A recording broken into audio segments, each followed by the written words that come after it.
नमस्कार, स्वागत है आपका वीके न्यूज में। निकिता हत्याकांड में पल पल बदलते समय के साथ साथ नए नए खुलासे भी हो रहे हैं। आपको याद हो कि मंगलवार को निकिता को सरेआम तौफिक ने गोली मार दी, जिसके बाद वीडियो ट्विटर पर खूब वायरल हुआ। जस्टिस फॉर निकिता ट्रेंड भी करने लगा, साथ ही लव जिहाद भी ट्रेंड करने लगा। निकिता के परिवार के लोग सड़कों पर उतर आए, तौफिक को फांसी देने की मांग की जाने लगी। मामले की गंभीरता को देखते हुए एसआईटी का गठन किया गया।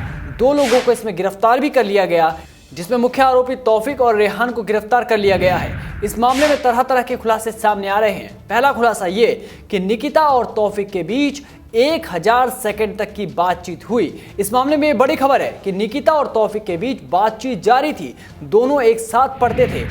2018 में भी तौफिक ने निकिता का अपहरण किया था। इस मामले में समझौता करवा दिया गया। तौफिक का कहना है कि वो निकिता से शादी करना चाहता था, साथ ही धर्मांतरण का भी दबाव बनाया जा रहा था। दूसरा बड़ा खुलासा कि इस हत्याकांड में जिस गाड़ी का इस्तेमाल किया गया वो i20 कार भी उनकी नहीं है।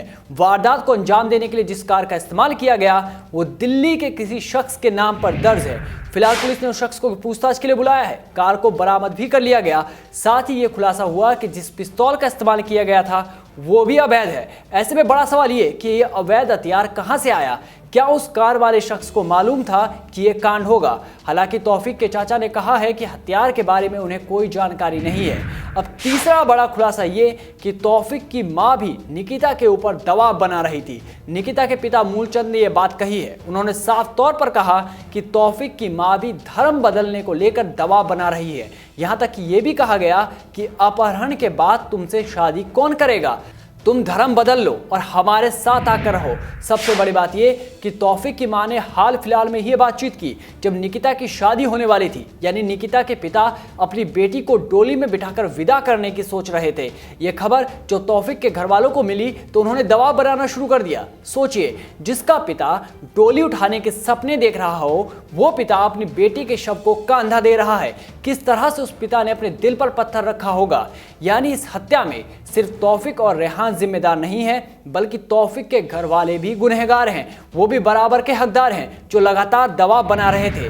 अब सोच भी नहीं सकते कि निकिता पर कितना दबाव होगा, जिसका एक बार अपहरण किया जा चुका हो, कि वो कितना डरी और सहमी हुई होगी। फिर भी जिंदगी और मानसिकता से लड़ती रही, सिर्फ अपने पढ़ाई और करियर पर ध्यान केंद्रित किया। कट्टरपन के इस अंधे ने शर्मनाक हरकत को अंजाम दिया और लड़की की जान ले ली।